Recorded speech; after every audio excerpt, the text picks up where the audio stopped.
مقدار توکن ایکس ایمپایر برای هر نفر مشخص شده. از اونجایی که میبینین میایین داخل ایکس ایمپایر و میبینین چقدر ایردراپ بهتون تعلق گرفت. این گزینه اولو نزنین که این برای خیریه است. بچه‌ها بیاین پایین و گزینه وان چین ایردراپ رو بزنین که خیلی راحت، مشکلی هم واسه ما ایرانی‌ها نداره که از همه جا تحریمی. میریم روی تون کیپر والتمون رو کانکت میکنیم و میاد به حسابمون. به این گزینه میزنین و کانکت والت بزنین و گزینه تون کیپر رو بزنین. تون کیپر رو حتما دانلود کنین. خیلی راحت وارد تون کیپر میشین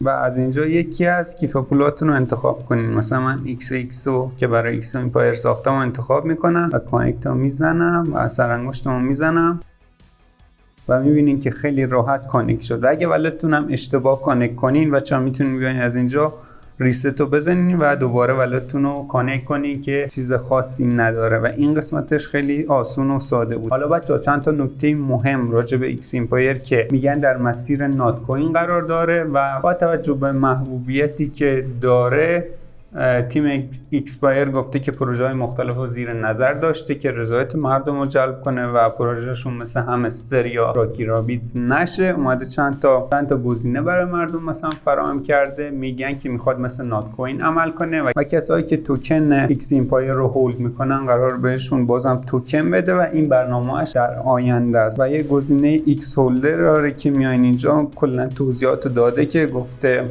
اگه هولد کنین نمیدونم از بازی‌های دیگه که با ایکس ایمپایر همکاری کردن بهتون یه قسمتیش تعلق میگیره و اینجور چیزا نوشته که هنوز معلوم نیست. باید وایسیم تا ایردراپ بیاد به حسابمون. 3 آبان ساعت 7:30 شروع توزیع توکنه و تا 10 آبان تمام توکن ها میاد به حسابمون. به خاطر شلوغی شبکه و این همه پلیری که دارن طول میکشه تا بیاد به حسابمون توکن هامون.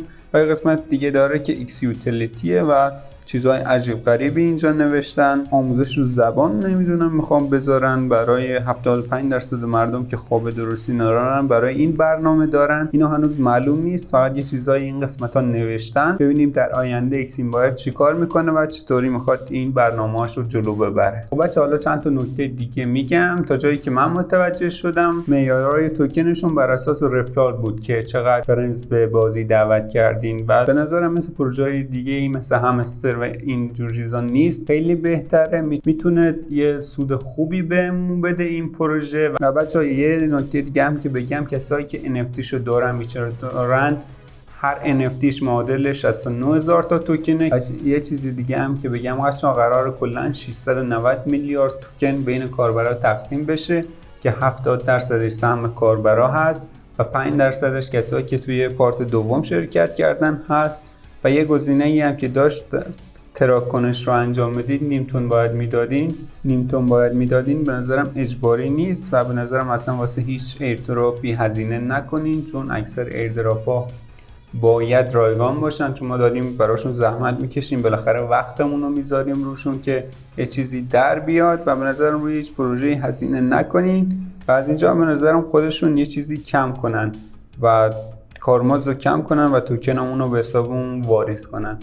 این قیمت ها که میگن احتمالیه و قیمتش به نظرم همون هوروش 0.303 یا 2.1 باشه، معلوم نیست. حالا ما منتظر میمونیم تا 3 آبان ساعت 7:30 شروع توزیع توکنشه، ببینیم که قیمت گذاریش چقدر. خب بچه یادتون نره که حتما چنل منو سابسکرایب کنین. اگر از ویدیو خوشتون اومده ویدیو رو لایک کنین و برای دوستاتون هم بفرستین.